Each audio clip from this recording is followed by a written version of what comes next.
muchísimo gusto, en verdad, ver muchos rostros ya conocidos, otros nombres, aunque no los rostros, pero los nombres también conocidos de otras ediciones y cursos y diplomados de la Escuela Judicial Electoral. Pues muy buenos días tengan todos ustedes. En este diplomado celebrado entre la Escuela Judicial Electoral y la Cámara de Diputados para hablar sobre el derecho electoral comparado. Es un tema muy importante el que hoy nos convoca sobre constitucionalismo y democracia, sobre todo cuando los índices mundiales nos señalan que los niveles de la democracia pues han tenido una caída considerable, sobre todo en América Latina. A continuación me permitiré presentar al doctor José Ramón Narváez Hernández. Es doctor en Derecho por la Universidad de Florencia, doctor honoris causa por la Universidad Andina Néstor Cázares, miembro del Sistema Nacional de Investigadores Nivel 1, fundador e investigador del Instituto de Investigaciones Jurisprudenciales y de Promoción y Difusión de la Ética Judicial de la Suprema Corte de Justicia de la Nación, en donde publicó diversos trabajos y participó en los eventos de difusión de la cultura jurídica en diversos estados de la República. Profesor visitante en universidades de España, Italia, Colombia, Brasil y Perú, autor de los libros La cultura jurídica, ideas e imágenes, El cine como manifestación cultural del derecho, Otro modo de argumentar los derechos humanos, El derecho a la paz como condición para el ejercicio del derecho electoral y Los jueces en el cine, entre otros. Actualmente es titular de Filosofía del Derecho, de posgrado de la UNAM, profesor investigador de la Escuela Judicial Electoral del Tribunal Electoral, del Poder Judicial de la Federación, director académico de la Red Iberoamericana de Cine y Derecho. Pues la verdad es que es un verdadero honor poder escucharlo esta mañana. Le suplicaría a todas las asistentes, a las personas que asisten a este curso, que sean tan gentiles de silenciar sus micrófonos para efecto de no distraer al resto del grupo y del propio ponente. Sus preguntas o inquietudes pueden formularlas por el chat que tenemos en esta plataforma y, por supuesto, agradecerle a todo el equipo de la Escuela Judicial Electoral que hace posible justamente que podamos tener esta transmisión con ustedes el día de hoy. Doctor José Ramón Narváez, pues la verdad es que para mí, seguramente igual que para muchos de los compañeras y compañeros que están aquí, va a ser un verdadero deleite escucharlo esta mañana. Muy buenos días. Muchas gracias, querido Rubén, por el acompañamiento, por la presentación, por la moderación de esta sesión. Agradezco también a Lupita Santos por acercarnos la plataforma digital y a todos los compañeros de tecnologías que hacen posible eso. Y bueno, pues finalmente a quien está aquí presencialmente, saludo a Sara. Hola Sara, al compañero de Fuerza Migrante, a Jorge, hola, Jorge Martínez, Rogelio, Arturo Prida, Heréndira, buenos días, Patricia, Amparo, Fernando, muchas gracias, muchas gracias. Los saludo porque, bueno, nos estamos viendo y así puedo ver sus reacciones. Siempre es muy enriquecedor para el profesor, ¿no? Que es una clase en línea, pues tener así, al menos a cuadro, algunos rostros para ver si no está diciendo uno alguna sandez, no se está yendo por algún lado extraño. Entonces, eso es importante. Bueno, miren, fíjense que yo les diría casi que abróchense sus cinturones, pero nos vamos a ir, vámonos recio, porque este tema es de los que más me gusta, de los que más he cultivado desde hace, yo creo, unos 20 años. Entonces, va a ser una clase muy intuitiva, o sea, es decir, vamos a hacer como una especie de gran mapa mental. Espero me colaboren. Espero que ustedes digan, yo me acuerdo de esta imagen, o yo tengo esto, ¿no? Vamos a hacer un collage. Entonces yo voy a ir soltando las múltiples imágenes que a lo largo de mi carrera he podido recabar a propósito de este binomio de constitución y democracia, o constitucionalismo y democracia. ¿Por qué? Porque me parece que sería contraproducente iniciar como con la idea dogmática o esquemática que tenemos de la Constitución, y además el módulo nos presenta esa área de oportunidad, ¿no? Constitucionalismo como un movimiento, como un proceso. Por cierto, aprovecho para hacer una propaganda. La Escuela Judicial Electoral la próxima semana tiene una conferencia con el profesor Díez Picasso, que yo suelo citar siempre a Díez Picasso por justo esa idea de la Constitución como un proceso. Entonces, vamos a ir jugando un poco con los clichés que tienen que ver con la Constitución, y ahí vamos a ir sacando algunas conclusiones de manera muy constructiva. O sea, por eso digo, si ustedes dicen, cierto, yo me conecto con eso, ¿no? Y lo vamos a hacer como desde una especie de crítica ciudadana, ¿no? O sea, no, hoy me voy a quitar la camiseta de profesor de Derecho y me voy a poner como un ciudadano que viene a buscar imágenes sobre el constitucionalismo y la democracia.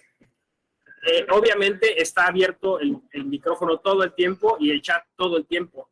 No hay ninguna regla. Abren su micro, alzan su mano, ponen lo que quieran en el chat y yo voy a estar atento, ¿no? Entonces, bueno, primero yo voy a decir algo que es una obviedad, pero que curiosamente en México pocas veces se dice, y es: la Constitución no solo es un texto. La Constitución no solo es un texto. Pónganlo en letras doradas. Claro, entonces si no es un texto, ¿qué otra cosa es? La gran pregunta que La Salle se haría hace siglos, pero que sigue, me parece, presente, ¿no? Porque si no solo es un texto, entonces es de alguna forma una serie de manifestaciones culturales que podemos encontrar en diversos lugares, ¿no? Y esto se puede decir de manera explícita e implícita. O sea, es decir, tenemos imágenes de la Constitución en otros lados. Vamos a jugar un poco con esto, porque al final, miren, por ejemplo, si ustedes toman la palabra texto y le ponen al principio pretexto, el concepto cambia drásticamente, ¿no? Incluso a algo peyorativo. Pero hay algo que está antes del texto. Y en eso pocas veces reaccionamos, ¿no? O sea, ¿qué es lo que está antes de lo que permite que se formule un texto, ¿no? Luego, si le cambiamos el pre y le ponemos el con, cambia otra vez drásticamente. Ya no se trata de un objeto, se trata de un espacio físico que debe ser leído, ¿no? Entonces, fíjense ustedes, la Constitución como pretexto, la Constitución como contexto. Es claro que incluso el objeto llamado Constitución es la construcción o el constructo o la elaboración de algo, de alguien, o de algunos, de algunas, que vieron en la realidad algo y lo plasmaron ahí, ¿no? O sea, es decir, ya es producto de interpretación, es un producto hermenéutico. O sea, no es algo que surgió así como por espontaneidad, ¿no? Como los hongos, sino que alguien tuvo que ver algo, ¿no? Y ahí es donde arranca como la cuestión interesante, ¿no? Entonces, la Constitución es un libro y es otras cosas, ¿no? Un libro, un texto. Y si rastreamos qué otros libros han sido importantes en la historia, pues han tenido un peso performativo, normativo, constitucional, constitutivo, o sea, entonces, pues ahí, por eso decía que nos íbamos a ir muy rápido, porque ahí me podría yo pasar horas hablando de todos estos documentos que en la historia han tenido importancia como un...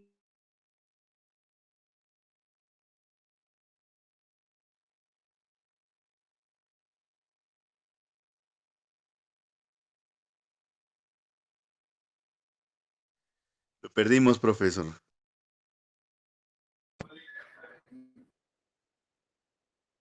Parece que me abdujo un vórtice.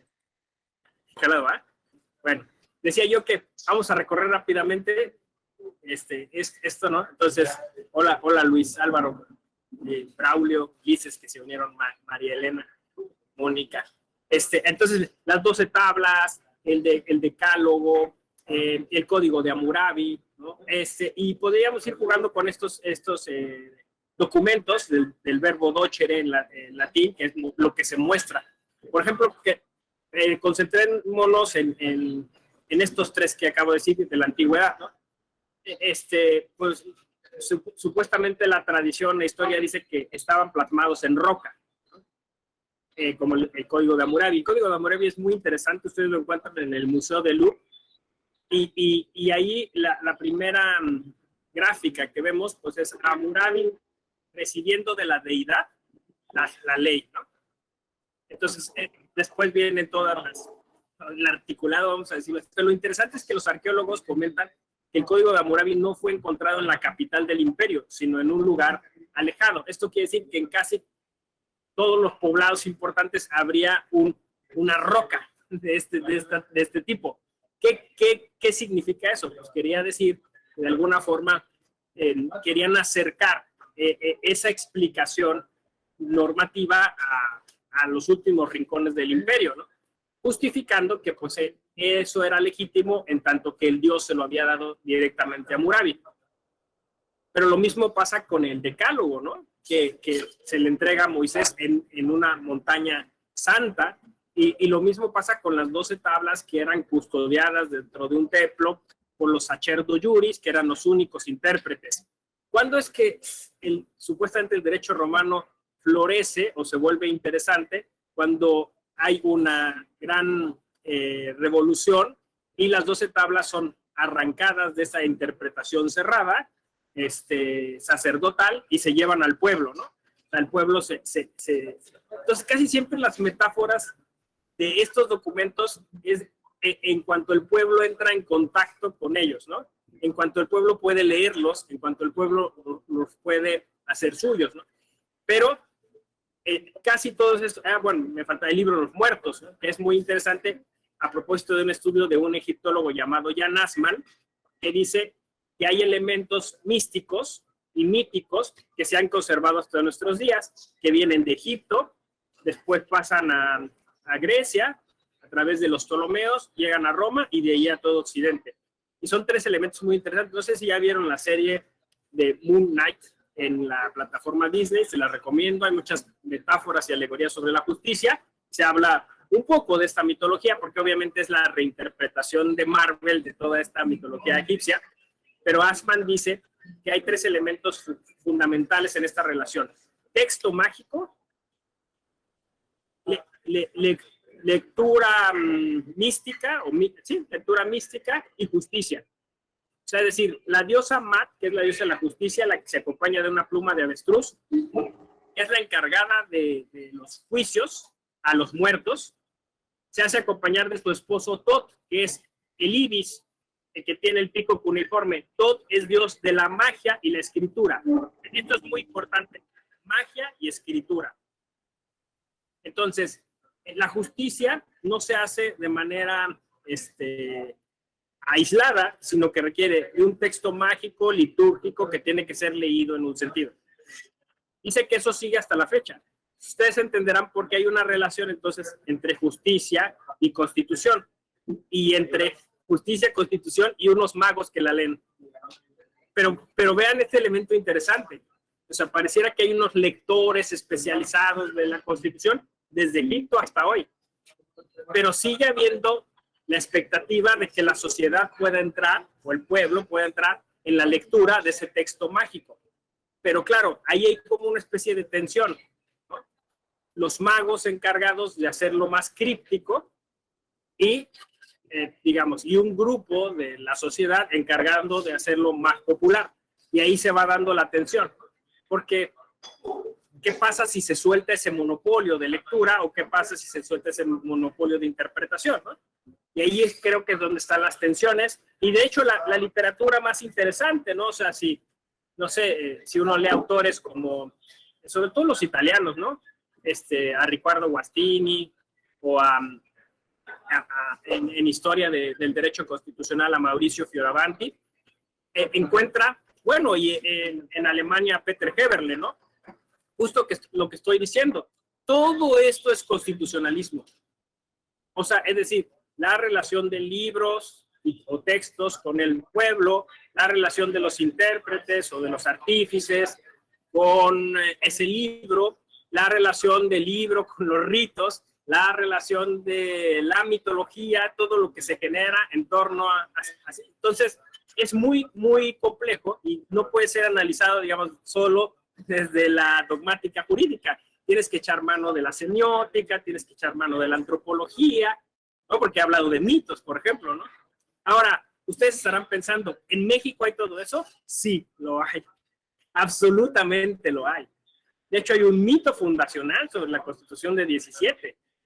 Si uno, a mí empezaron, yo le llamo esto como cabos sueltos, ¿no? O sea, yo le acepto, soy absolutamente conspiracionista. Y cuando oigo alguna historia extraña, luego jalo el hilo y la pesco, ¿no? Como ya se dio lectura en el currículum, yo utilizo mucho como herramienta didáctica el cine.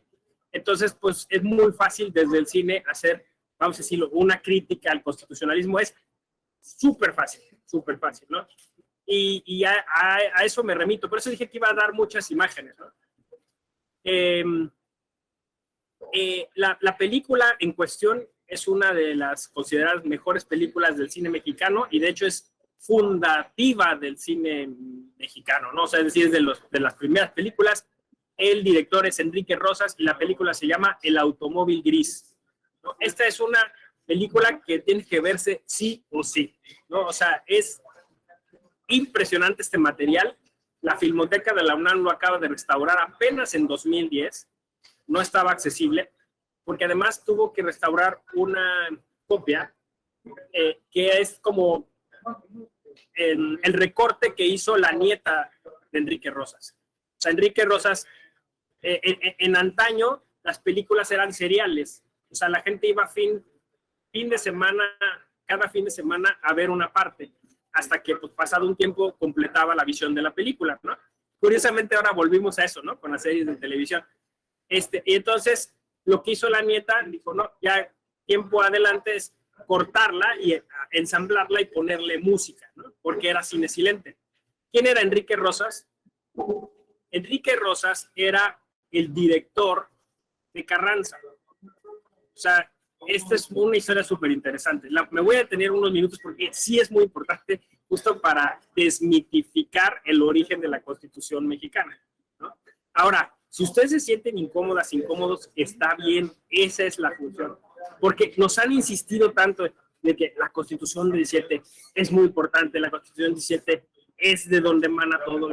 Entonces, este ejercicio de constructivo puede ser a veces hasta un poco fuerte para algunas y algunos, ¿no? Entonces, advierto, pongo aquí el cintillo, ¿no? Disculpen ustedes, pero estoy describiendo simplemente la película, o sea, y los hechos históricos y eso. Bueno, entonces cada caudillo de la revolución se hizo acompañar de directores de cine, porque como ustedes saben, justo con Don Porfirio vinieron los Lumière a promover su cinematógrafo. Entonces, para cuando estaba la revolución, pues era muy importante que tuvieras tu director de cabecera. Carranza tuvo a Enrique Rosas, y cuando Carranza se va a Querétaro en el 16 para el constituyente, le llegan noticias de que Ciudad de México está en manos del crimen, ¿no? Y muchos políticos empiezan a decirle a Carranza que si quieren si quieren apoyarle, o sea, si quieren que ellos apoyen la causa constitucionalista, pues tiene que mandarles fuerzas de seguridad a la Ciudad de México, porque ya están cansados, ¿no? Entonces Carranza manda a su mejor hombre, que es Pablo González. Pablo González llega a la Ciudad de México y pues ya más, yo siempre digo, haría lo que cualquier político, ¿no? Se entera pues cuáles son las redes criminales y pues básicamente se empieza a entrevistar con ellos y entonces dice, bueno, miren, lo único que va a pasar es que pues ahora ese negocio se va bajo mi dirección, ¿no? Por decirlo de un modo. Y entonces, lo que hace es, darles uniformes a unos extranjeros que justo se encontraban como dentro de las más conspicuas bandas criminales de la Ciudad de México, del ejército constitucionalista, y les da un automóvil del ejército constitucionalista.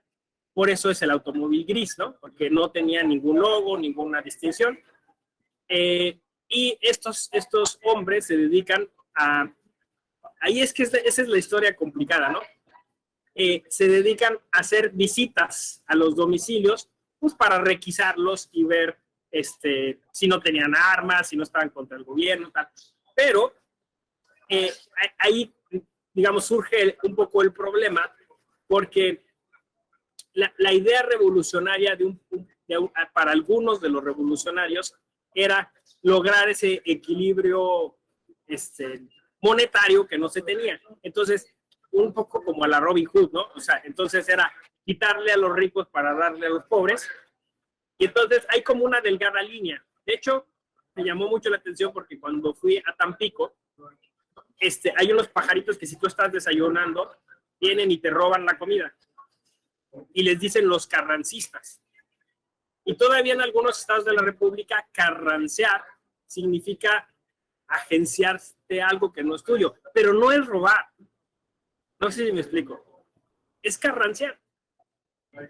Entonces, bueno, ¿qué pasa? Que Enrique Rosas acompaña a este grupo, lo acompaña y filma todo. O sea, es increíble, filma todo. Entonces, bueno, quizá la escena más célebre de esa película es la irrupción en la casa de Gabriel Mancera, que era el ingeniero de la época, el que montó todas las líneas férreas, ¿no? Entonces tienes un mecanismo de control político, porque si los que eran tus enemigos políticos, pues tú les mandabas a la banda del automóvil gris, ¿no? Bueno, pues se harta la gente de Ciudad de México y le exige a Carranza cuentas.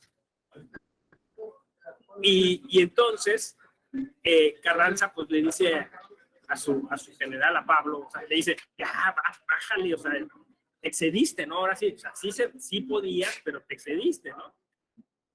Entonces, Pablo González hace lo que un buen político haría, hace una película. Y en esa película, al final se filma él deteniendo a la banda del automóvil gris. Ustedes van a ver a Pablo González deteniendo a la banda del automóvil gris. Y lo escandaloso de esa película es que al final fusilan supuestamente a los miembros de la banda del automóvil gris. En realidad fusilaron a otros, porque en la historia casi todos los miembros de la banda terminaron yéndose a otros países o viviendo en el interior de la República, y se acabó el tema, ¿no? Fíjense, no he dicho nada de la Constitución, pero no sé si ustedes vislumbren, como se llama, una realidad intertextual en esto que estoy comentando. O sea, constitucionalismo como poner orden, pero poner orden de una manera muy peculiar, utilizando elementos, sí, gubernamentales, semióticos, iconográficos. O sea, me parece que ahí se fragua una idea de nuestro constitucionalismo, vamos a decirlo así, alterna o paralela a la que tenemos, ¿no? De una gloriosa constitución social, la primera en el mundo con principios sociales, pero incluso qué significaba lo social en ese momento y qué significa hoy. Yo por ahí he jugado mucho con eso porque obviamente la constitución actual ya no es una constitución social en términos netos, ¿no? O sea, si uno realmente lo pasara por una especie de escáner, son más los artículos, vamos a decir así, liberales que sociales. O sea, los grandes principios por los que se luchó en el 16 ya están muy desdibujados. Educación, campo, trabajo, ¿no? O sea, bueno, simplemente en materia de trabajo, ¿no? O sea, yo no creo que ninguno de los que estemos aquí, y claro, estamos en confianza, lo vamos a decir aquí, que no nos escuche nadie más, pero no creo que los que estemos aquí vayamos a gozar de una pensión, o sea, pero es por sentido común, ¿no? O sea, por meros cálculos elementales de finanzas, ¿no? Pública. Entonces, Claro, esos grandes logros se terminaron ahí. Ahora, fíjense lo que voy a decir, es una constitución neoliberal la que tenemos hoy. O sea, en tanto que se metieron todas esas cuestiones, y estoy hablando del texto, ¿eh? O sea, no estoy hablando del contexto, que ahí se fueron las cosas. Pero bueno, esa sería como la cuestión, ¿no? O sea, vivimos pensando en una constitución que ya no existe, que es la del 17. En una constitución que además fue elaborada, como dije yo, de manera, o con un pensamiento, una manera de ver la vida social muy determinada por la historia y que nos llega a nosotros a través pues, de este documento que es esta película, que se presenta como ficción, pero tiene visos de documental en algunos puntos, ¿no? Bueno, insisto, lo dejo ahí, ustedes saquen conclusiones, no quiero yo, o sea, prejuiciar a nadie, o sea, simplemente quiero contar estas historias. ¿Cuál es el otro gran documento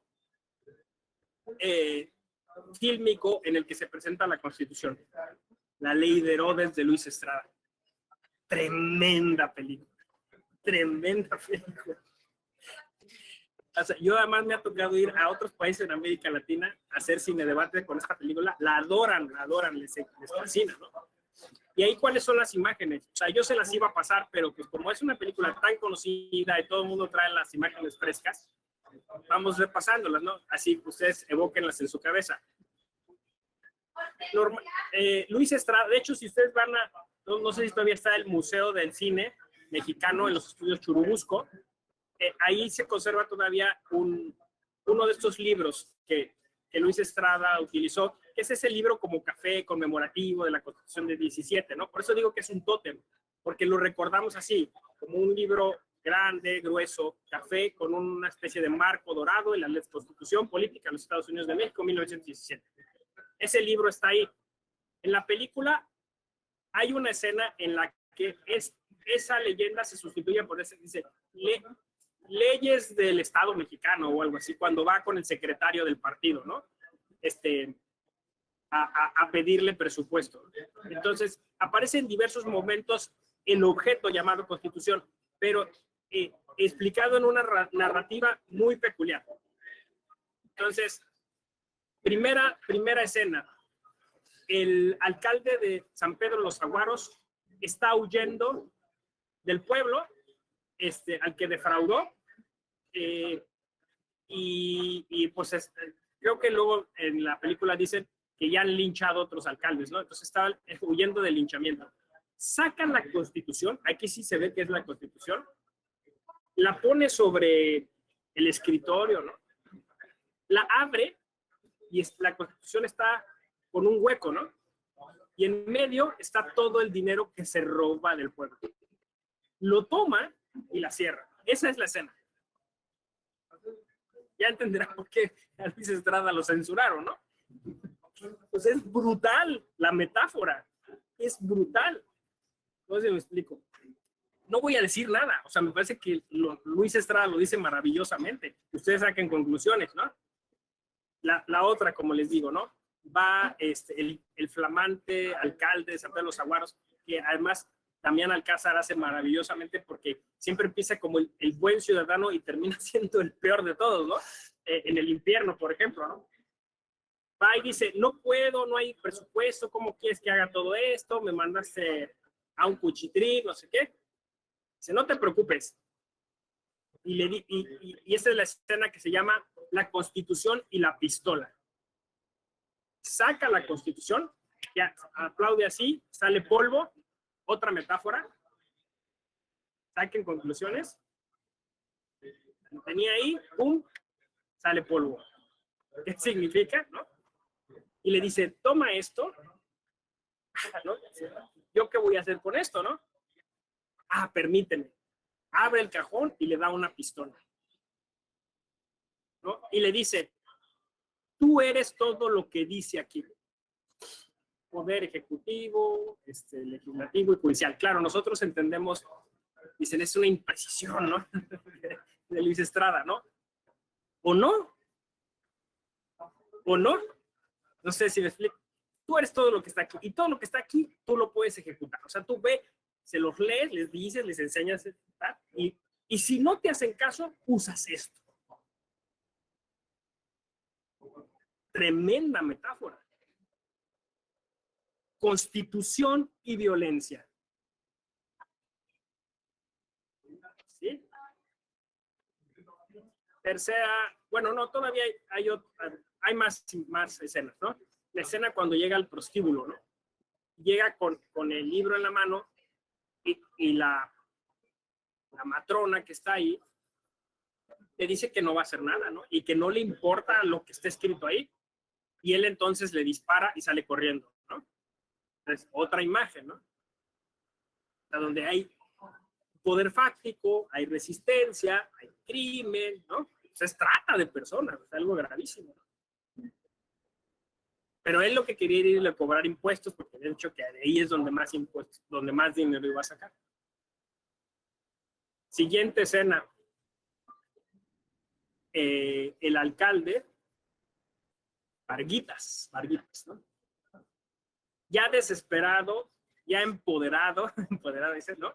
En su oficina, diciendo, ¿solo voy a durar esto? No. ¿No? Y empieza a tachar y a reformar, ¿no?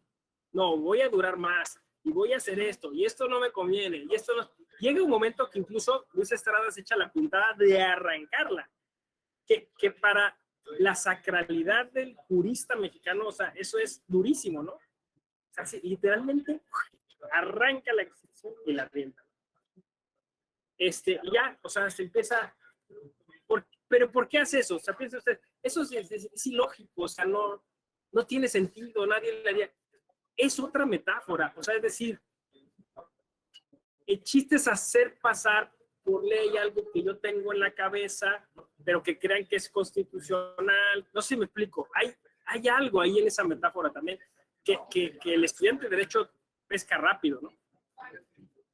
En el cine internacional hay muchas referencias a esto. Hay una escena muy similar en una película muy kitsch, muy mala, de hecho. Se llama Dos locos en Guantánamo, que es sobre dos descendientes, o sea, de Estados Unidos, porque uno es, me parece que uno es hindú y el otro es asiático, algo así, ¿no? Bueno, musulmán y asiático, y por un error los detienen y los llevan a Guantánamo, ¿no? Y entonces están interrogando a unos de sus amigos para que los incriminen, y entonces está, pues, la CIA, creo que, ¿no? Y les dice, esas son de esas películas que juegan mucho con los clichés culturales y pues empieza como a increpar y así a molestarlos. Y entonces uno de ellos les dice, es que la enmienda constitucional me permite que pues, yo pueda no incriminarme y no sé qué. Y entonces el agente de la CIA dice, sí, ¿qué enmienda? Tal, tráeme la Constitución, ¿no? Entonces le traen la Constitución, abre la Constitución y hace el mismo acto, arranca la hoja donde está la famosa enmienda, la cierra. Todavía esto es más escatológico. Literalmente se limpia. Es asqueroso, ¿sí? Pero justo la estoy describiendo por lo gráfico que es, ¿no? Y se la avienta así al tipo y le dice, eso es lo que pienso de tus derechos. Entonces, el cine dice más en 3 escenas que cualquier libro de derecho constitucional. No sé si me explico. Ahora alguien puede decir, ¿por qué debiera interesarnos esas imágenes, no? Porque entonces parecieran 2 mundos distintos, ¿no? Un mundo donde la Constitución es un tótem, es algo sagrado, se dice, siempre se tiene que respetar, y luego una cultura que no cree en eso, que se burla de eso, ¿no? Que nos da el avión, ¿no? Y así podrían pasármela hablando de imágenes en las que todos estos, digamos, funciones se le va asignando tanto al documento como a lo que sigue de su lectura o de su aplicación y todo, ¿no? O sea, de verdad es bien interesante, o sea, desde, no sé, Indiana Jones, El Arca Perdida, hay una película con, o sea, La Búsqueda del Tesoro, ¿no? Donde también se roban la Constitución. Bueno, hay elementos culturales también en México. Hay, no sé si alguna de ustedes que está aquí le tuvo oportunidad de acercarse a la historieta mexicana, pero bueno, hay una muy célebre que es Fantomas, y Fantomas tiene una historia que se llama El día que la Constitución fue robada, que son como 4 numeritos, yo los coleccioné, y es muy interesante, ¿no? O sea, toda la idea, todo arranca de que supuestamente ya nadie cumple con el derecho, los Fantomas les va a dar una lección, y entonces se roba la Constitución, y toda esta idea de que si el texto no existe, entonces no existe el orden, ¿no? Pero Fantomas lo que hace es como poner una especie de, pues, de droga, ¿no? Y por eso, o sea, les hace ver lo mal que sería alejarse de la Constitución y no cumplirla. Está muy interesante, pero bueno, hay muchas imágenes, ¿no? Entonces, hasta aquí yo diría que a partir de un análisis semiótico de la cultura popular, la Constitución sí se ve como un libro, pero también se ve como una serie de actividades sociales que son determinantes para la formación de la comunidad política, para generar incluso identidad, ¿no? O sea, tiene ciertos elementos, ¿no? Pero bueno, pues también como algo que de alguna manera desde la cultura popular se ve como un pretexto para el abuso del poder, se ve como un pretexto para la simulación, para el engaño, ¿no? Así lo ve la cultura popular, ¿no? Ahora, digamos, tratando de sacar algo importante, digamos, un concepto, una noción que nos pueda servir para trabajar en una respuesta, ¿no?, a esta posible contradicción que la cultura popular detecta en el constitucionalismo, podríamos decir que hay un desfase, ¿no?, entre el objeto, el tótem, la escritura, lo que está ahí, y las prácticas constitucionales. Y entonces, claro, volvemos a la pregunta inicial, ¿qué es la Constitución? La Constitución, yo dije, no es solo el texto, sino es sobre todo la forma en la que se vive o se practica, lo que el texto de alguna manera propone. Pero incluso esto que pues, hace algunos años todavía podría parecer como extraño, ya hoy incluso la dogmática lo ha incorporado a través del concepto de bloque de constitucionalidad, ¿no? Entonces, la Constitución es lo que le precede, la Constitución es el texto, la Constitución es también lo que se interpreta y se dice de ese texto, ¿no?, lo que se practica en función de ese texto, lo que dicen los tratados internacionales, lo que dicen las autoridades internacionales sobre esos tratados, y eso, vamos a decirlo así, es una especie de semiosfera. O sea, es muchas cosas. Y vuelvo a Díaz Picasso, que decía, es un proceso, ¿no? Es un proceso reinterpretativo, de constante interpretación. Pero ahí es donde se pone más interesante, porque me parece que atendiendo la cultura popular, si bien es cierto, la Constitución se interpreta por las autoridades, también se interpreta por la población. O sea, es esto que llaman costumbre constitucional o usos constitucionales, ¿no? Es decir, hay una forma de concebir cada uno de los derechos en la sociedad, que también está en la cultura popular. O sea, la sociedad dice, yo tengo libertad de expresión y la manifiesta de una manera, ¿no? Tengo libertad de asociación y la manifiesta de una manera. Tengo libertad de de manifestarme y lo hace de una manera, ¿no? Y para algunos autores, quizá los más autoras, más arriesgadas, sé que esto incluso se constituye en fuente del derecho constitucional, ¿no? A mí que me gusta analizar la cultura popular, pienso que, por ejemplo, el movimiento, las distintas manifestaciones de las colectivas en su momento fueron un tremendo argumento constitucional. A ver si me logro explicar.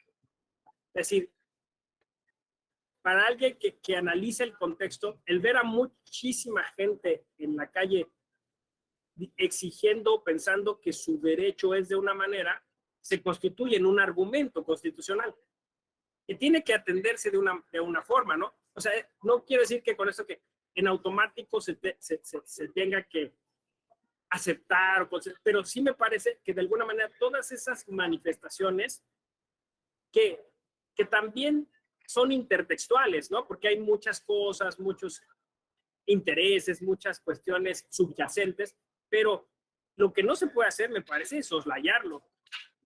Y yo soy una generación a la que le va a quedar marcado la cancioncita del violador eres tú.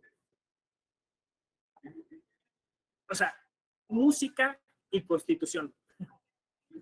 O sea, hay una música de protesta, hay una música sobre los derechos, hay una forma en la que los artistas manifiestan lo que es lo constitucional. No sé si me explico. ¿Y por qué fue tan eficaz esa cancioncita, no?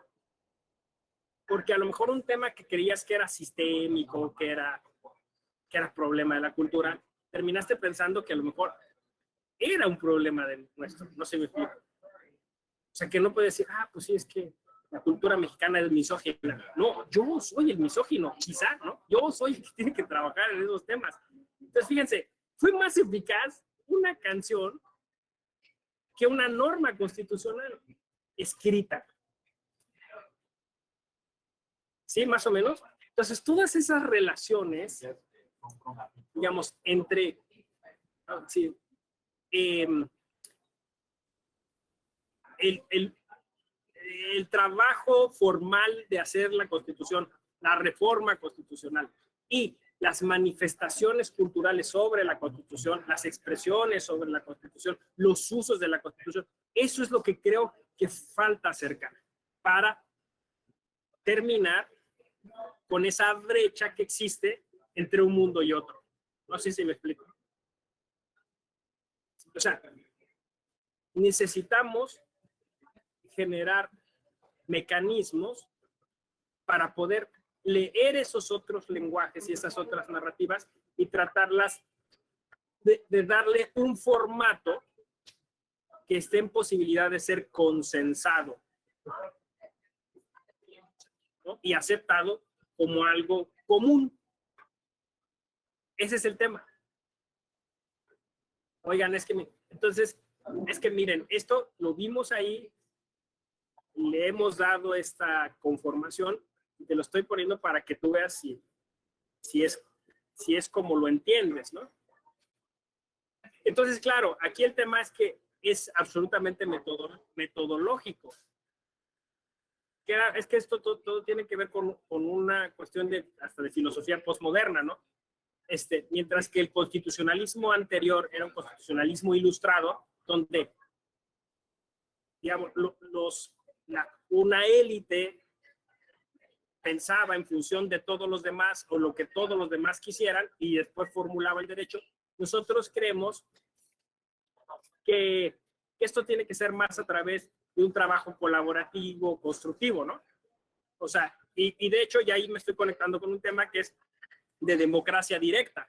O sea, nosotros creemos, yo le voy a poner un nombre, ahí si quieren luego lo buscan, una especie de crowdsourcing constitucional, ¿no? Perdón por el neologismo, pero, o sea, el tema es cómo hacemos para generar redes de colaboración para lo constitucional. Porque en todos lados estamos hablando de eso. En la pedagogía le llamamos constructivismo académico. insisto, ¿no? En la política, pues hablamos de la participación ciudadana. O sea, básicamente una cosa que parece un oxímoron, ¿no? Pero es la democratización de la democracia, ¿no? La democratización del... Yo ayer decía, fíjense que va a sonar escandaloso, pero tiene mucho sentido, ¿no? Yo ayer dije en un observatorio judicial electoral que urge la desparlamentarización. Y se los digo aquí con toda plenitud de conciencia de dónde lo estoy diciendo, ¿no? ¿Por qué urge la desparlamentarización? Porque nos estamos literalmente peleando por los espacios en el Congreso. Y eso me parece, en términos, o sea, tiene un contrasentido, ¿no? Pues es un mecanismo que nos hace, o sea, que nos hace eso, entrar a codazos. Y hay una cosa muy de sentido común, ¿no? No alcanzan los espacios. Entonces, ¿qué necesitamos? Insisto, extenderlo. Y curiosamente, democratizarlo. Entonces, quizá lo que pasa es que está en este secreto que estoy diciendo entre forma y sustancia. O sea, a lo mejor sustantivamente hay muchos espacios donde la gente se manifiesta y representa a otros o representa a grupos o representa intereses políticos, pero no de manera formal. No sé si me explico. Y ahí donde está es donde la o lo necesitamos, o donde le necesitamos. No sé si me explico. Porque entonces estamos cifrando todo solo en el cupo, cuando tendríamos que cifrarlo en la construcción, en la colaboración. Porque, o sea, igual, es un tema complicado porque también es un tema tabú, pero pues es de todo sabido que hay una crisis tremenda en el principio de representación. Nadie se siente representado, nadie se siente representado, ¿no? Entonces, si de alguna manera se agotó esa fórmula, insisto, ilustrada, necesitamos entonces de fórmulas más de nuestra generación, si me explico, más cercanas a nosotros, ¿no? Que justamente terminan con esta idea vertical y jerárquica de un constitucionalismo iluminista o ilustrado. No sé si me explico. A ver, dice Luis Álvaro, en el cine podemos ver en Naranja Mecánica las ideas sobre el derecho penal y la redactación y la reinserción social. En El Apando, claro que además es una novela maravillosa de revueltas, llevada a la pantalla por nuestro querido Felipe Casals, apenas desaparecido. Sí, no, si les gusta este tema, yo he escrito bastante y he identificado películas sobre constitución y bueno, y digamos, y derechos sociales, ¿no? Todo el trabajo de Eisenstein, por ejemplo, incluso incluida una película que hizo en México que se llama Viva México. Pues hay bastantes cosas, ¿no? Artemio nos dice, ¿qué tienes que comentar en dos cosas como la Constitución alcanza o enmarca a las comunidades indígenas, la Constitución contra usos y costumbres, mexicanos en el exterior, como la Constitución enmarca o los garantiza derechos y sociales? Excelente, Artemio, gran pregunta, y de hecho estaba considerada para esta sesión, ¿no? Miren, ya que entendimos que entonces lo constitucional es mucho más amplio que el texto, incluso Heber le dice que, fíjense, Heber le dice que son hasta las expectativas, los sueños o los anhelos que aún no hemos logrado identificar, eso también es constitucional, o sea, se avienta esa puntada, ¿no? Pero bueno, lo que llamamos sistemas normativos comunitarios, sistemas normativos indígenas, eso es constitucional. O sea, no, y no es porque lo digo yo, esa es una cuestión de la dogmática constitucional muy interesante. Las constituciones, como libros, se entendieron como códigos políticos. La idea de código, que también es vastísima, y podemos estar aquí hablando mucho tiempo, pero tiene esta peculiaridad moderna de esta doble moral o doble discurso al que me referí, ¿no? La palabra código significa, por un lado, encriptación. O sea, cuando dice, usted tiene el código, es un número secreto que tú tienes, ¿no? Pero código también representa, o debería haber representado, un documento, un libro que fuera accesible a todo el mundo, que llegara a todos lados. En el siglo XIX se le llamaban catecismos políticos, porque literalmente, como hacía la iglesia, se pretendía que se llevaran esos textos casi de casa en casa, ¿no? Entonces, esa es la pretensión desde Hammurabi hasta nuestros días, ¿no? Que tuviera cada ciudadano o ciudadana un texto constitucional. Pero entonces, lo que pasa es que ese código era cerrado, o sea, la idea del código es ser completo, y para ser completo tiene que estar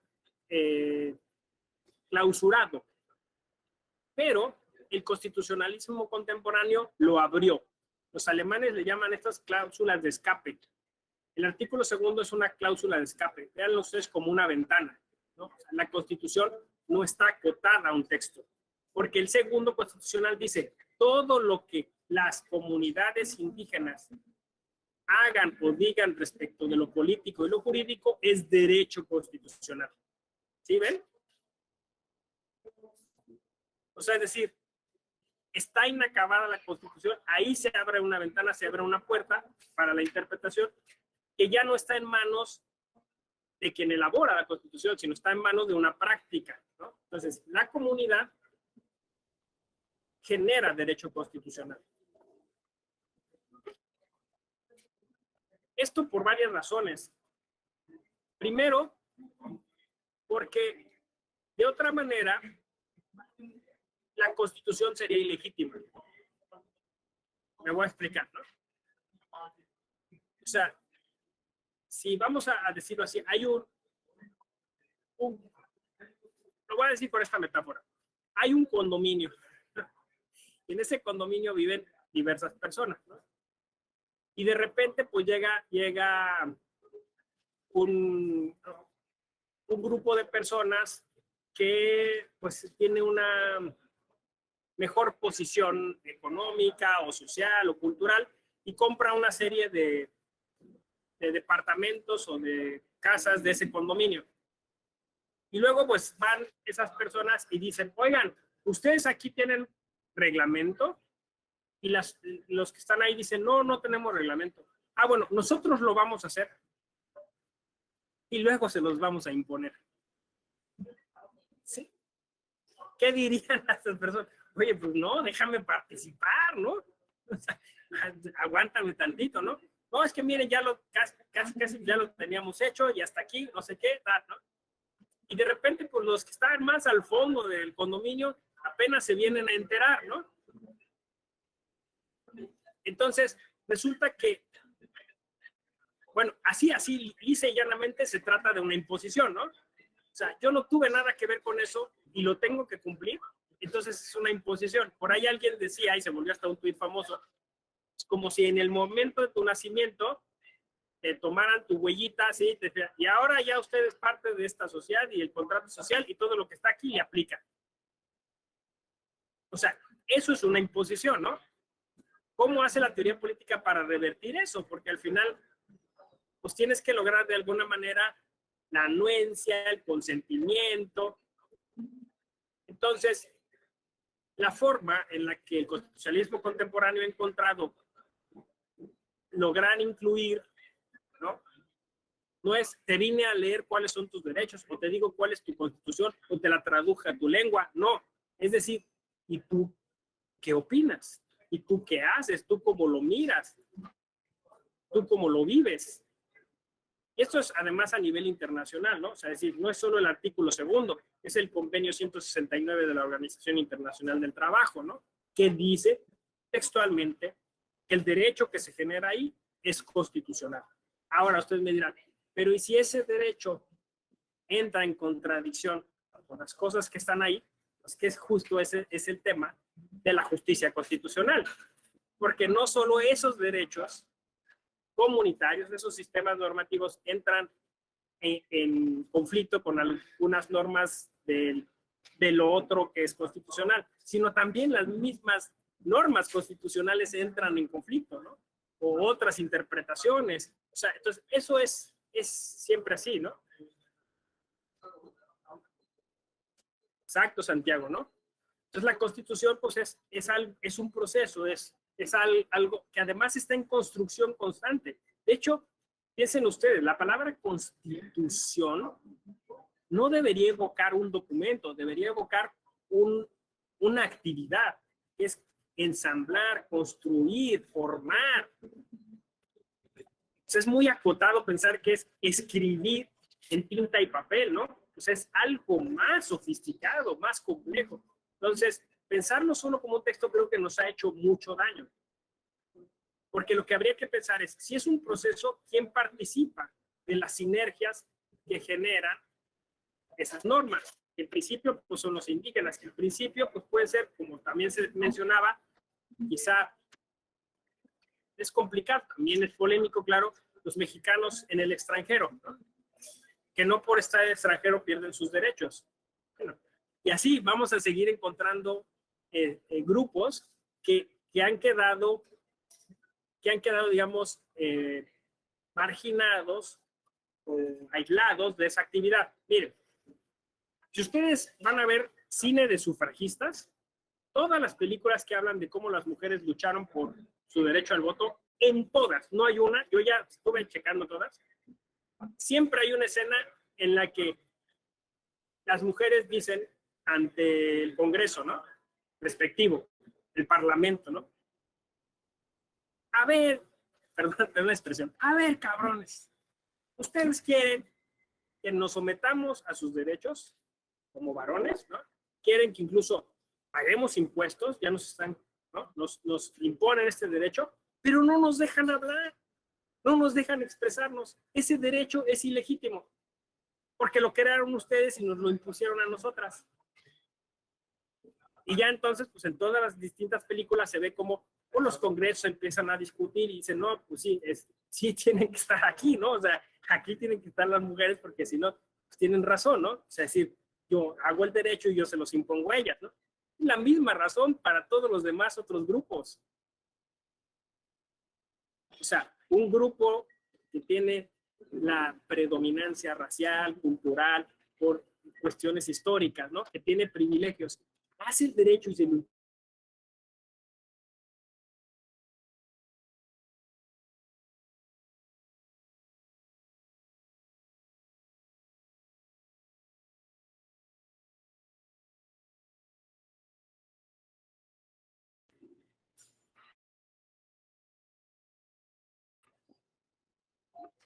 ¿sí? De manera, esa es la única fórmula. Sí, es que se pasmó por un ratito el internet, pero ya estoy aquí. Entonces, esa es la única fórmula. Encontrar que todos los otros grupos estén representados. Si no, en términos estrictos, sí es una imposición. Entonces, no escatimar en ningún recurso que pueda legitimar o en su caso ratificar algo, ¿no? Porque puede que sí, pues por cuestión práctica no se le tomó en cuenta tal, pero como ya se le va a aplicar, bueno, pues hay que crear una manera para que pueda ponerse al día, al tanto y de alguna manera que tenga también la posibilidad a nivel procesal de manifestar que ese derecho le está lastimando, que esa norma constitucional le está pues generando algún dice, voy a leer también los mensajes, ya se acumularon. El problema dice, ¿nos puede dar una liga electrónica para ver más sobre ese tema? Me interesa. ¿Sobre cuál, Luis, en específico? Bueno, ahorita aquí me escribes. Dice Santiago, el problema es que entendemos la Constitución de forma contraintuitiva. Estoy de acuerdo. La Constitución es un documento político, propagandístico y de aspiraciones. Sí, o sea, sí, pero es todas esas otras cosas también. No sé si me explico. O sea, sí, la Constitución se ha convertido en una especie como, sí, eso, de pretexto, ¿no? De lugar en el que se vuelve botín político, vamos a decirlo así. Sí es cierto, tienes razón, ¿no? Se vuelve de alguna manera propaganda, ¿no? Y es que eso es lo complicado, porque de alguna forma también hemos generado una especie de sobreregulación constitucional. Bueno, hay una inflación. O sea, ¿y qué pasa con la inflación? Pues el derecho se deprecia. Tienes mucho derecho, pero tienes derecho que no se cumple, que no se conoce, que no es legítimo, entonces pierde valor. Si tienes mucho de algo, pues entonces lo que pasa es que tienes cantidad, pero no calidad. Entonces tendríamos que encontrar un método detox para el constitucionalismo mexicano, ¿no? Porque lo hemos, o sea, todo queremos que esté ahí, todo lo queremos poner ahí, ¿no? Entonces es muy difícil incluso leer el texto constitucional actual, porque tienes, por ejemplo, puesto ahí un 127, ¿no? Pero tienes también cosas que deberían de estar en la legislación, tienes o sea, verlo, ya saben, ¿no? Principios, reglas, o sea, hay de todo ahí, ¿no? Y tendría que ser algo más sencillo, ¿no? Más sencillo, pero es lo que dice Santiago, ¿no? Se vuelve, pues, que un botín político, ¿no? Entonces, yo decía, a mí, perdone, pero me encantan esas cosas, ¿no? Alguna vez me invitaron a hablar sobre tunear la Constitución, ¿no? Si nuestra Constitución mexicana estaba tuneada, ¿no? Porque nos encanta, quien conoce ese concepto, pues, o sea, la reforma más que reforma constitucional es eso, ¿no? O sea, es como, mira, vamos a ponerle aquí foquitos, ponle un peluchito en el tablero, ¿no? Ahora que se mueva así, ¿no? Y luego, bueno, pues eso va generando como decía yo, un poco sobresaturación constitucional, ¿no? Luego sigo leyendo. El sistema político y la realidad política social tienen pasos comunicantes, pero no carreteras separadas. Pero son carreteras, sí, estoy totalmente de acuerdo. Hay que crear esas autopistas, ¿no? Y que no sean de cuota. Gonzalo, ahora sí, Gonzalo, me decías arriba que me ibas a preguntar una cosa. A ver, temas básicos del constitucionalismo y democracia. Democracia y soberanía popular, la protección y defensa de los derechos políticos electorales de los ciudadanos y sistemas normativos internos y pluriculturalidad. Bueno, sobre el tema C, ya lo hemos tratado un poco, vamos a tratar los dos de arriba. Y termino de leer las intervenciones. Dice Lorena Hernández, con base a las múltiples reformas que tiene la Constitución actual y a los cambios sociales y culturales en nuestro país y en el mundo, podemos decir que está rebasada, sin duda. Sí, Lorena, está rebasada. Dice Santiago, no tal cual. La Constitución es más que un texto. Ese ya lo había leído. El lema de la representación es la acotación a los grupos a ser representados, claro. Cultura popular y derecho. Ya. Ahorita les comparto sobre cultura popular y derecho. Sí, claro. Muy bien, Santiago, sí. Sí, bueno, podemos jugar con las metáforas, ¿no? De qué es lo que le ha sucedido a la Constitución, ¿no?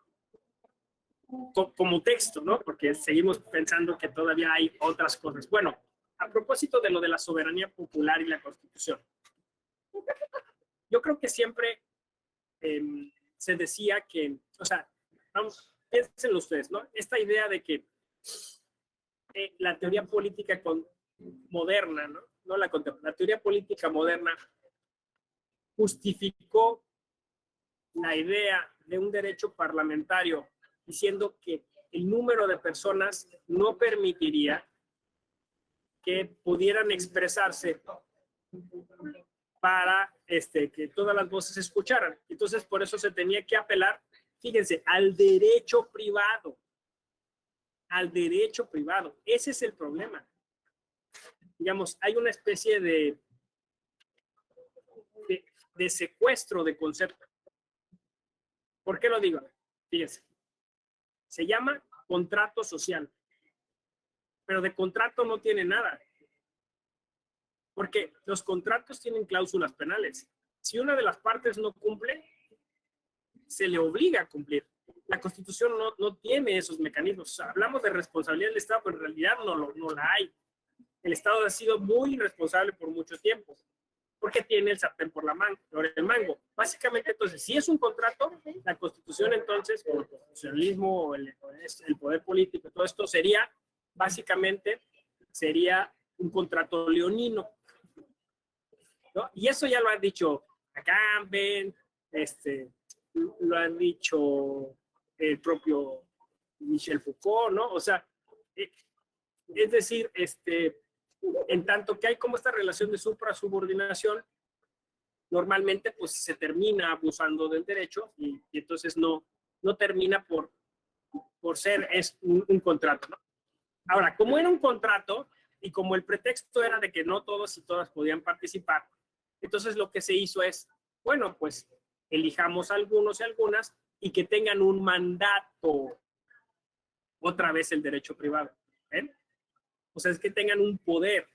Literalmente en 1823, ustedes ya lo deben de saber, había una oficina en el Congreso de la Unión que era la oficina de mandatos. En esa oficina, cada diputado llegaba y presentaba su escrito notarial del grupo, bueno, sí, del distrito del que venía, y ahí se explicaba lo que los votantes le permitían y no le permitían. Entonces uno iba a leer las noticias y dicen, en estos días en el Congreso de la Unión, en 1823, está revisando los distintos documentos con los que los diputados de Coahuila y Nuevo León se presentaron, y entonces revisaban y de esto sí puedes, de esto no puedes. Se tardaban mucho, ¿no? Con el paso del tiempo eso se fue, digamos, olvidando. Pero es que el problema es ese, es que la base era el derecho privado, que es un derecho que me parece no obedece a todas las necesidades que hoy tenemos. Pero vamos al principio, hoy se acabó eso. Hoy tenemos la posibilidad a través de la tecnología y de diversos factores. De hecho, nosotros nos concebimos como la sociedad del conocimiento. O sea, eso se acabó, eso de no podemos conocer cuál es el deseo de todas y todos. Creo que eso ya es una falacia, o sea, no sé si me explico. O sea, es una justificación que ya no alcanza. O sea, por eso me refería a la desparlamentarización, ¿no? O sea, entonces, yo ¿cómo dicen? En uso de mis facultades, hago un acto místico, ahorita me concentro y entro en contacto con todos los que represento y digo lo que necesitan. ¿Sí me explico? Güey, pues si ya tienes redes sociales, y tienes mecanismos, y tienes aviones, y tienes cosas, eso en el siglo XIX se entendía, hoy no se entiende. Hoy sí hay manera de saber y conocer qué es lo que la gente quiere y busca, ¿no? Entonces, me parece que estamos básicamente, alguien me decía ayer en el foro, estamos utilizando, o sea, estamos buscando derechos del futuro, derechos digitales, con una tecnología analógica. O sea, el derecho parlamentario es tecnología analógica. Tenemos que pensar en un derecho parlamentario del futuro. Y claro, alguien puede decir, no tenemos la infraestructura, no tenemos el dinero. Yo creo que de lo que se trata son de estrategias. Le llaman inteligencia ciudadana. Entonces, claro, cuando me preguntan soberanía popular, bueno, pues habría que resignificar eso, ¿no? O sea, lo que el pueblo quiere. ¿Y quién sabe lo que el pueblo quiere? ¿Quién es el pueblo? O sea, son preguntas que se haría cualquier niño de primaria, ¿no? Entonces ya, me parece que a veces puede ser jugarle mucho al vivo con la ingenuidad de la gente, ¿no? Hay que tratar a la gente como adulto, ¿no? Nieri Terán, en el siglo XIX, decía, la democracia ahora no es posible porque la sociedad mexicana es como un niño de brazos. Y decía algo así como, y a un niño de brazos no lo pondrías a tirar de una carreta, ¿no? Lo dijo en el siglo XIX, ¿no? O sea, sigue sin emanciparse ese niño, ¿no? Y claro, por eso decían que se tenía que poner que era democrático, pero pues, para alcanzar la plena democracia, pues eso consistía en que avanzáramos como sociedad y culturalmente y todo.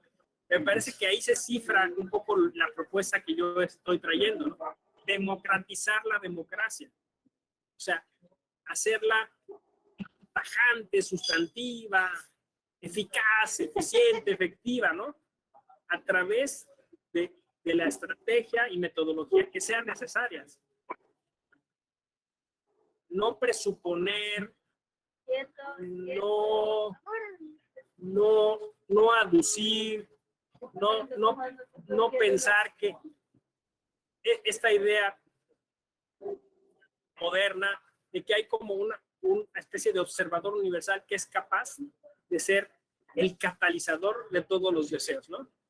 Que va a pensar, que va a saber lo que todas y todos quieren. Yo luego digo, aquí el problema, o sea, fíjense, por eso lo de la tecnología analógica versus una tecnología digital, ¿no? Al constitucionalismo no le han avisado sobre la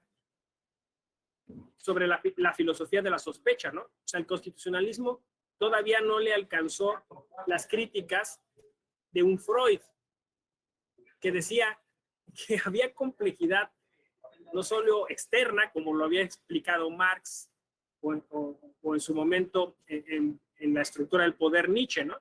Freud dice, también hay complejidad interna. Les voy a poner esto en este caso, ¿no? Si ni yo mismo sé lo que quiero, voy a saber lo que quieren los demás.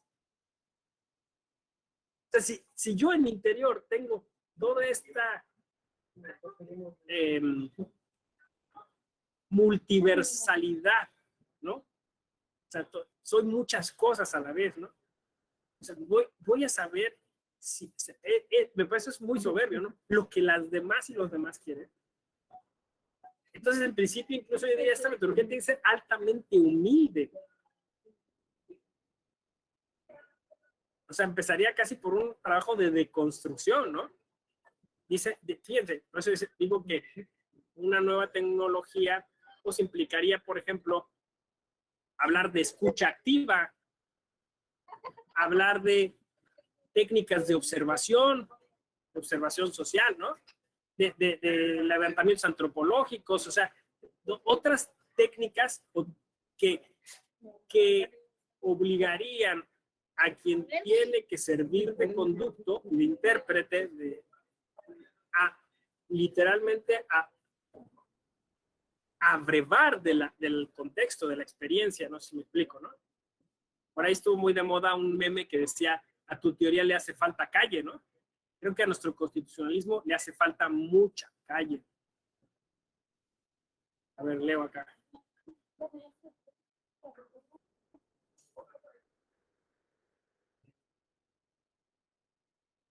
Y ahorita voy a hablar sobre la protección y defensa de los derechos político-electorales. Ok, leo lo de Lorena. La Constitución como una normatividad que regula la aplicación de la misma, además de estar rebasadas, el tema es la aplicación de la misma, no hay un espíritu de igualdad. Se pueden crear muchas más leyes adicionales a reformar, pero mientras no sea aplicada por igual, jamás habrá justicia, si se cumple con el objetivo de su creación. Prueba de ellos son nuestros pueblos indígenas que por tantos años han permanecido invisibles. Sí. Yo justo lo que iba a decir, qué bueno que me lo recordaste, Lorena, hace ratito, que cuando a mí me dicen, oiga, ¿hace falta una constitución nueva? No, pues con esta o con la nueva va a seguir pasando lo mismo. El problema no es ese. El problema un poco es de la práctica constitucional, ¿no? O sea, de la cultura constitucional, ¿no? No hay cultura constitucional. Y eso es lo que tenemos que empezar a generar, ¿no? Y en ese sentido, entonces, por eso yo no soy muy devoto del principio de legalidad, ¿no? Porque, pues, al final de cuentas, o sea, el punto no es el referente legal, sino el punto tendría que ser el referente justicia, o el referente igualdad, o el referente inclusión, ¿no? O sea, otro referente, ¿no? Sí, ojo, pero también tener cuidado con no caer en la dictadura de la mayoría. Sí, claro. Si no, no había impuestos. Claro, o sea, es que al final de cuentas esto se trata de generar consensos, ¿no? Y de alguna manera, por eso decía, humildad y honestidad. Esto se puede, esto no se puede. Porque de alguna manera lo que yo llamo hoy la exacerbación del discurso de los derechos humanos, pues lleva a decir, pues vamos a poner todo esto en la Constitución. ¿Y se puede hacer? Pues no, pero ponlo porque eso nos da votantes, ¿no? O ponlo porque eso pues nos hace ganar este pacto político o nos genera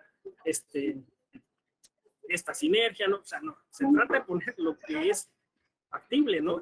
Y ponerlo honestamente. O sea, hay cosas, la Constitución puede ser programática, puede poner que se puede aspirar a eso, pero hay que ponerlo, ¿no? Esto es una aspiración, esto está así, ¿no? Porque al final de cuentas, los derechos tienen un costo. Y podríamos poner ahí que deseamos que todos los mexicanos y las mexicanas algún día viajen al espacio, pero pues eso no es posible, ¿no? Y entonces eso va generando también, pues, mucha falta de credibilidad en la propia Constitución, ¿no?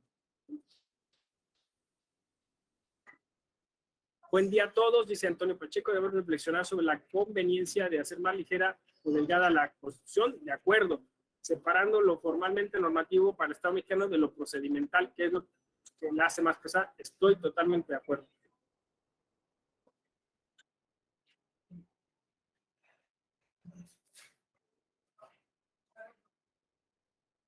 Gracias, Antonio Pacheco, se ofrece para lo del cómic de Fantomas. Dice, como legisladores debemos prestar atención al fin último al que aspiran nuestros representados, así como la Constitución va más allá de su texto, el sentir de nuestros representados va más allá de lo que expresan y dicen. Sí, yo creo que sí. Dice, Efraín se considera ser un grupo de WhatsApp con abogados constitucionales y personas interesadas en el tema. Yo me apunto. Si quieren les dejo mi celular igual. Y me suman. Igual si me quieren pedir a propósito de estos textos, que luego los voy a buscar con calma, pero igual si googlean José Ramón Narváez, Constitución, van a encontrar el libro que está en Porrúa que se llama Cultura Jurídica, Ideas e Imágenes, de mi autoría, también justo a propósito de lo que me preguntaron sobre cultura popular. Bueno, entonces, llegamos al meollo de los derechos político-electorales, democracia y constitución, ¿no? Bueno, yo traigo una propuesta que apenas la estoy empezando a formular, les va a tocar a ustedes escucharla. A mí me parece que no ha sido muy favorable hablar de derecho electoral, me explico. Porque parece que la palabra nos remite de manera inmediata a elecciones. Y entonces, pues, hace creer que ese derecho solo aplica cada 3 o cada 6 años, ¿no? Y entonces, eso, digamos, es muy injusto para una materia que es mucho más amplia. Yo estoy proponiendo que le llamemos derecho a la participación política. Porque además llamarle derecho electoral también como que nos limita y nos circunscribe a ciertas áreas y no nos permite ver que hay una práctica política en muchos lugares, ¿no? En las escuelas, los padres de familia se unen en asociaciones, en los sindicatos, en el derecho agrario, en el derecho indígena, no sé, en el derecho parlamentario. Entonces, hay un derecho a la participación política que está tutelado por la Constitución escrita y que también se considera parte de una cultura constitucional nuestra, ¿no? O sea, nosotros los mexicanos tenemos toda una historia a propósito de la posibilidad... Perdón, José Ramón, Perdón, Sí. ¿podrías decirle a las personas que están hablando que apaguen sus micrófonos, por favor? Se escucha muy viciado y lo que estás diciendo es muy importante. Sí. Pues la petición de Jorge Arturo es si nos pueden ayudar. Yo veo que están todos cerrados los micros, ¿eh? Pero bueno, a lo mejor es el ruido ambiente, y eso me disculpo, pero justo por este observatorio judicial, la transmisión solo se podía hacer de esta manera. Me disculpo por ello, pero trataré un poquito de ser más, de hablar un poquito más fuerte, y cualquier cosa, pues aquí por el chat, ¿no? Me gusta mucho eso, Artemio. Derecho o ley de la participación cívica, ¿no? Derecho a la participación cívica. Entonces, estos conceptos, ¿no? Cultura cívica, cultura democrática, participación ciudadana, ¿no? O sea, todos esos conceptos más que lo electoral, porque lo electoral nos remite a algo como muy exclusivo de un sector o de un grupo, ¿no? Es más, yo he platicado con gente y algunas veces que la gente dice, parece que lo electoral solo como que nos remite a ciertos especialistas de la materia, cuando esto tendría que estar pues en práctica de cualquier ciudadana y ciudadano, ¿no? Entonces, estos derechos de la participación política o estos derechos de la cultura cívica son derechos bisagra, o sea, son derechos que integran a otros derechos, como ya expliqué, el derecho de asociación, la libertad de expresión, ¿no? El derecho a la manifestación, el derecho a la libertad de ideas. Entonces, es un derecho bisagra porque de alguna forma integra o permite que todos esos otros derechos se integren ahí, ¿no? ¿Y para qué están dispuestos estos? Están dispuestos para que al inicio, al origen de la formación de las instituciones, estas puedan tener legitimidad. ¿Sí? O sea, no está después de resolver todos los otros problemas, está al inicio. Porque, insisto, si no están representados todos los grupos que deben de estar representados, el derecho va perdiendo legitimidad. Entonces, este derecho a la participación política, que insisto, podríamos nombrarlo como un derecho que surge a partir de la interpretación constitucional, es decir, a partir de una consideración holística o integral de todo lo constitucional, incluida la cultura, es el que serviría justamente para permitir que cualquier política pública, cualquier ley, cualquier institución surja de manera legítima, escuchando todas las voces que van a estar involucradas. Esto es una tendencia que ya está puesta en nuestro ordenamiento constitucional, y si uno lo mira, uno puede perfectamente si uno puede uno perfectamente visualizar esa tendencia a la que me refiero. Voy a poner solo dos ejemplos. Presupuesto participativo. Piensen, ¿no? Es una institución del derecho electoral, que ahora sería parte del derecho a la participación política, ¿no? Entonces, si esto es una tendencia, vamos a llegar a un momento en que en todas las entidades federativas, en las colonias, en los barrios, la gente participe políticamente para determinar en qué se aplicará el presupuesto. O sea, si lo llevamos, digamos, ahora sí que a como debe ser, a generalizarlo, pues básicamente cada mes, no sé, a lo mejor cada 15 días estaríamos participando políticamente, generando reglas de participación, nombrando consejos, generando comisiones de administración, o sea, estaríamos muy involucrados en eso, y le restaríamos mucho trabajo a las instituciones que tienen muchos problemas a veces para determinar cómo distribuir ese presupuesto, ¿no? Eso es a lo que llamo inteligencia cívica, ¿no? Entonces ya no tienes que estar adivinando cómo distribuyes el presupuesto. Es la gente misma la que te lo va a ir pidiendo. Ahí es donde se van a empezar a hacer las conexiones, ¿no? Entonces, la otra, consulta previa a comunidades indígenas. A mí me parece que estas figuras se van a empezar a extender. Yo lo llamo democracia directa, ¿no? Entonces, estas figuras que pues relativamente son novedosas, muchas de ellas curiosamente surgen de tipo de concepción constitucional latinoamericana, lo que llamamos los nuevos constitucionalismos, el constitucionalismo latinoamericano, porque el presupuesto participativo surgió en Colombia, en Brasil, en México, ¿no? O sea, es herencia nuestra, es latinoamericana.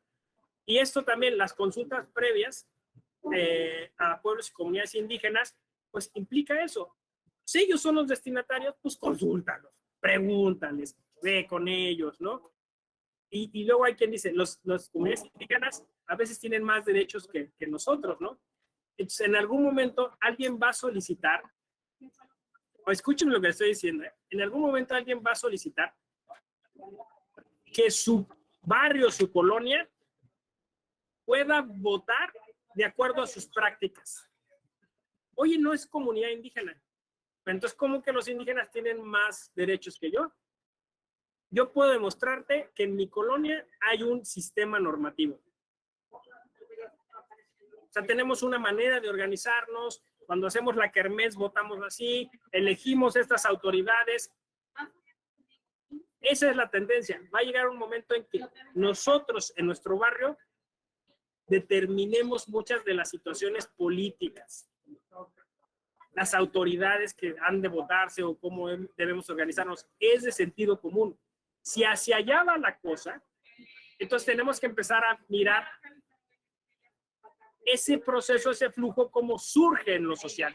Y esto le llaman constitucionalismo social, ¿no? O constitucionalismo popular, no populista, sino, o sea, decir, ¿cómo es que lo constitucional está ahí, ¿no? En esas prácticas? Claro, se generan vicios, se hacen tergiversaciones. Sí, siempre pasa eso en todas las áreas del derecho.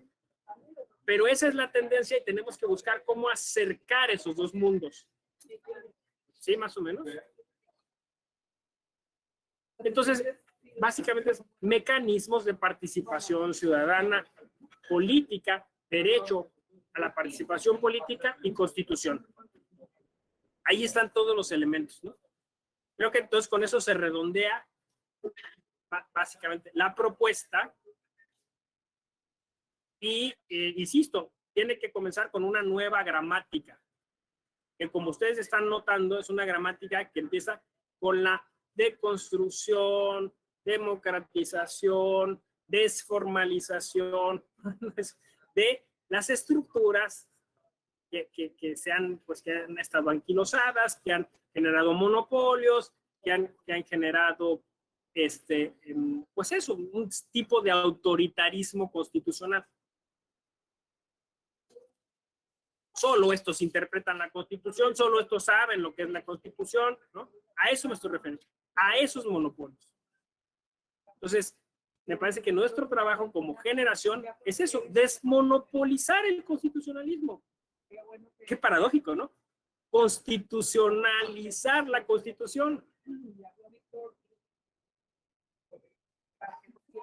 Sí, entonces ya vieron, ya tiene sentido cuando yo dije hay que desparlamentarizar, porque alguien dice, oh, ¿qué vamos a acabar con el parlamento? No, lo que hay que hacer es ampliarlo. A todos nos conviene. O sea, en la Escuela Judicial Electoral, en el Tribunal Electoral, lo tenemos muy claro, me parece, porque eso no solo nos legitima, o sea, salir, abrir, ¿no? Dicen gobierno abierto, parlamento abierto, justicia abierta, ¿no? Nos conviene a todos extenderlo y decir, ahí alguien está interpretando la Constitución, ahí está alguien viviendo una práctica electoral distinta que nos interesa y nos conviene. Porque nosotros nos casamos con la idea de que el voto es secreto. Y así, es que la Constitución dice, sí, pero en lo constitucional el voto no es secreto únicamente. El voto en casi todos los lugares es público. Se vota a mano alzada, pizarrón.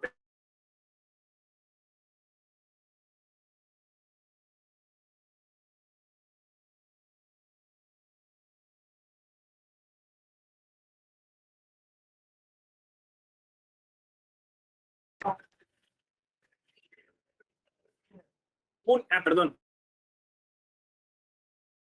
Eso demuestra un poco lo que he estado diciendo. Pero la práctica constitucional dice el voto es público y es válido porque el artículo 2 así lo reconoce. Ahí está un ejemplo claro de que la Constitución es algo más que el texto.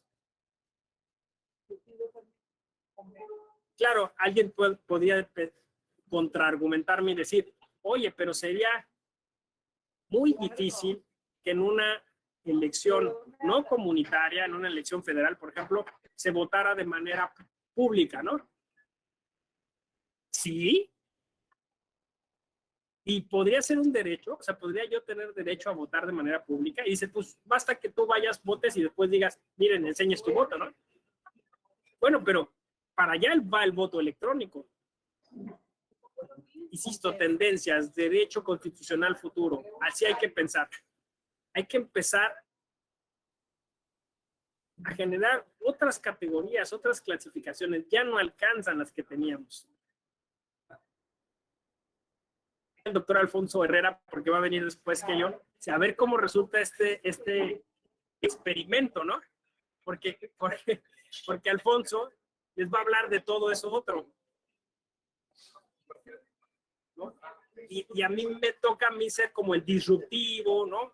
Pues eso, el revolucionario, pero yo así lo creo. O sea, yo estoy fervientemente convencido de esto y se los digo por ética. Me parece que ya no nos alcanzan esas categorías y que hay que empezar a crear nuevas. Necesitamos un nuevo constitucionalismo. Es más, anímense, un constitucionalismo a la mexicana. O sea, a partir de nuestro contexto cultural, a partir de nuestra forma de concebir el mundo, de nuestras cosmovisiones. Yo por ahí di una clase completa sobre la Constitución a partir de la filosofía indígena del árbol de la vida. Es precioso, precioso. Si uno relaciona lo constitucional con la filosofía, las filosofías nuestras ancestrales que hablan sobre el árbol de la vida. En distintos lugares de la República Mexicana tenemos esta representación, que si uno la platica con las comunidades indígenas, pues te explican cómo es que algo florece, cómo se arraiga, cómo tiene que ver con la verdad, cómo tiene que ver con la memoria. Entonces, hay que animarnos a hacer un constitucionalismo a partir de nuestras concepciones. Porque hemos importado muchas teorías constitucionales. A ver qué dice Ferraioli, a ver qué dice no sé quién, ¿no? Cuando nosotros tenemos un potencial tremendo para entender lo social de otra manera. ¿No? Por eso urge las otras voces. No porque les vayamos a dar algo, porque ellos nos van a dar algo. Ellos nos van a ayudar a entender lo constitucional de otro modo.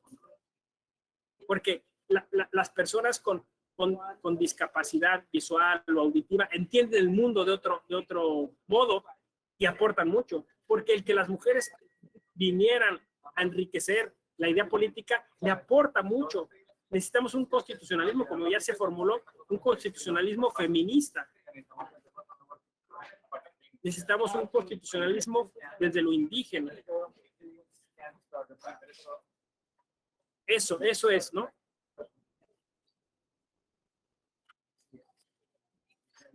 Pues muy bien. Pues miren, yo por aquí me voy a estar quedando. Se cumplió una hora y media de charla. Estuvieron muy interesantes las cosas en el chat. Creo que complementó mucho. No sé si alguien quiera, este es el momento de quiera decir o manifestar algo de viva voz. Estoy aquí a sus órdenes.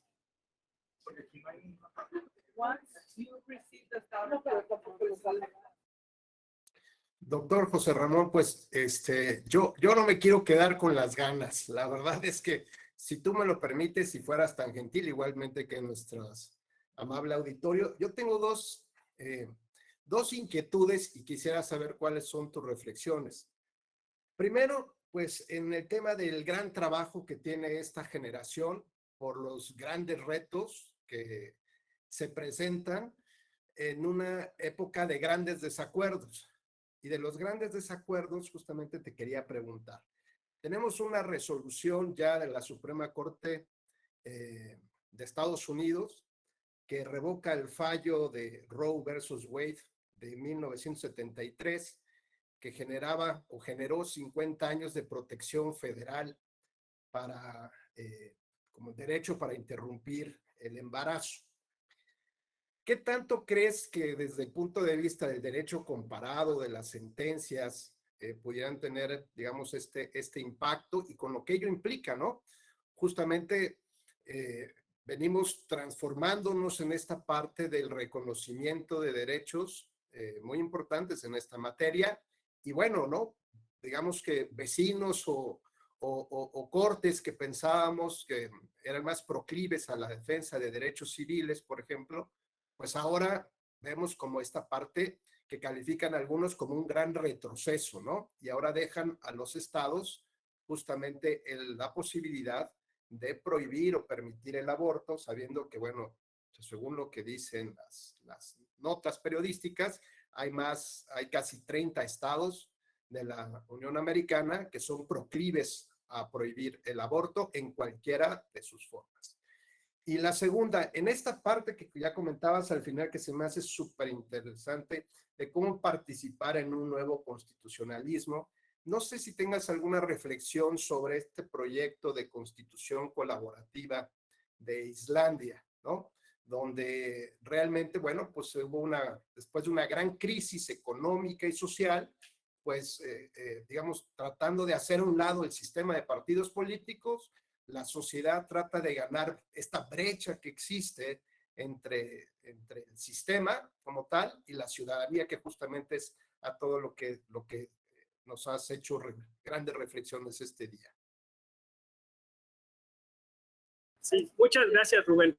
Sobre la primera pregunta, ciertamente hay algo que llaman, bueno, lo voy a decir así con todas sus letras para que quede bien claro, ¿no? El retorno del fascismo, ¿no? O sea, hay un retorno de una ideología fascista en casi todo el mundo, pero yo soy muy optimista porque veo que también, pues, o sea, sigue habiendo un sector de la humanidad todavía, pues eso, que cree en la solidaridad, que cree en el amor, que cree en la construcción, en la colaboración, ¿no? Y eso pues, a mí todavía me da muchas esperanzas. Pero claro, o sea, vivimos un tiempo en donde la globalización, las grandes transnacionales, pues se imponen a los sistemas, se imponen a los estados, ¿no? Y entonces estos prefiguran sistemas políticos y electorales a modo. O sea, esto no es desconocido para... Ya ven que les dije que soy conspiración, o sea, que me gustan las conspiraciones. Pero lo vimos con Donald Trump, ¿no? O sea, es decir, viene alguien, utiliza la tecnología y le da el traste a toda la democracia.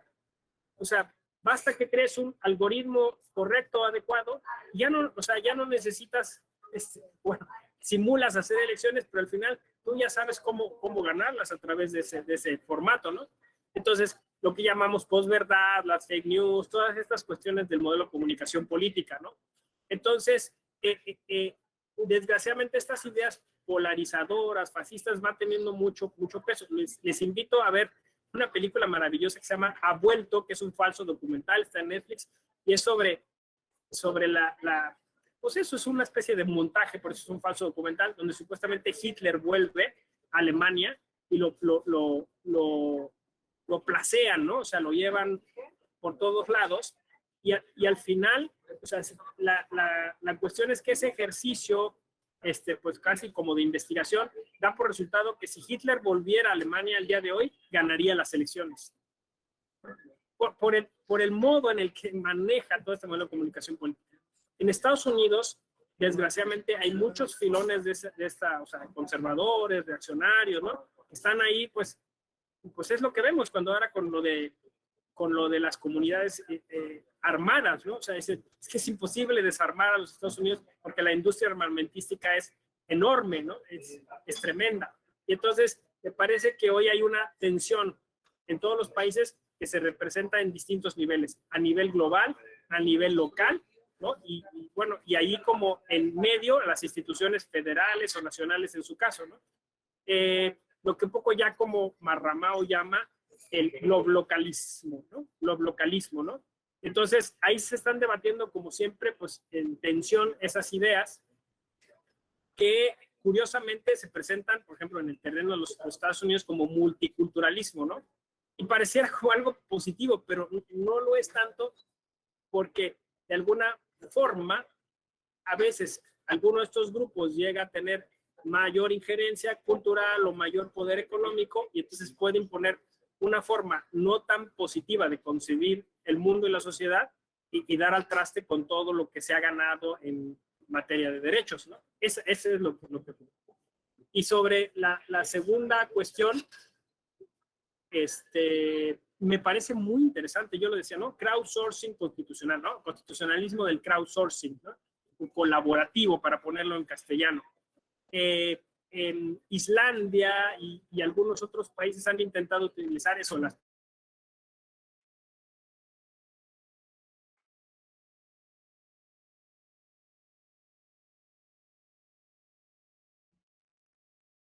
Qué lástima, parece que se fue otra vez el tema de la conexión.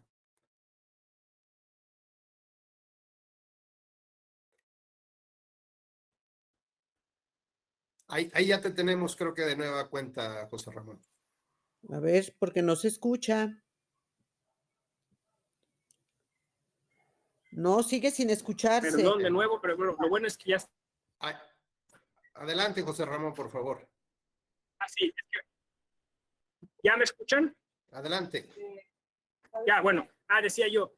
Entonces, yo creo que todavía desconfiamos mucho en la tecnología, pero me parece que, insisto, hay que empezarle a entrar al tema, porque es un modo.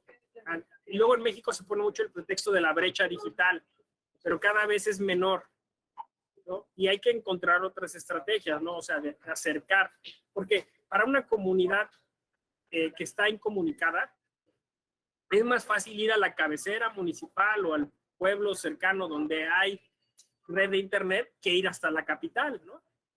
Entonces, yo creo que sí, o sea, hay muchos mitos en torno a la tecnología y yo creo que como usarla para bien, ¿no?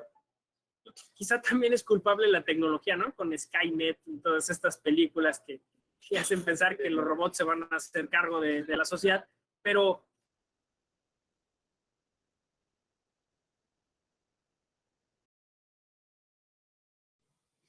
Se volvió a perder el sonido. ¡Ay, qué barbaridad! Sí, justo en el tema de la tecnología perdemos ahí la conexión. Están mostrando que la tecnología nos traiciona. Te perdimos un poquito, José Ramón. Nos estabas hablando justamente del tema de la tecnología. ¿Se escucha? Sí.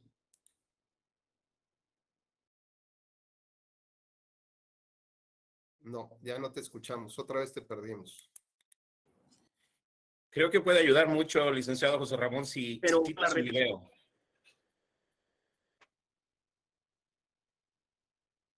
¿Sí va?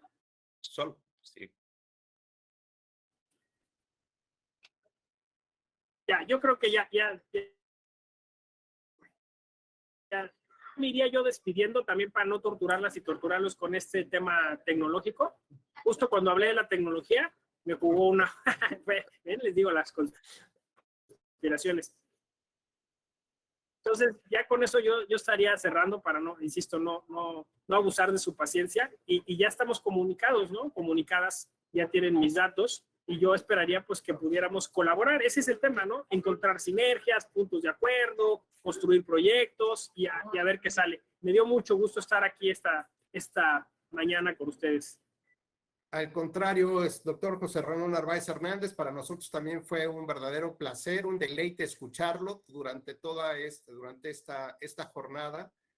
La verdad que ha sido muy gratificante poder también ubicarnos a veces en esa voz, ¿no? En esa voz de crítica que cuestiona y que sobre todo justamente lo importante nos hace reflexionar y nos ubica en el status quo que estamos en este momento y hacia dónde tenemos que ir caminando como sociedad y creando comunidad. Les agradezco profundamente que nos hayan acompañado. a este encuentro. De verdad, compañeras y compañeros, para nosotros fue un verdadero placer.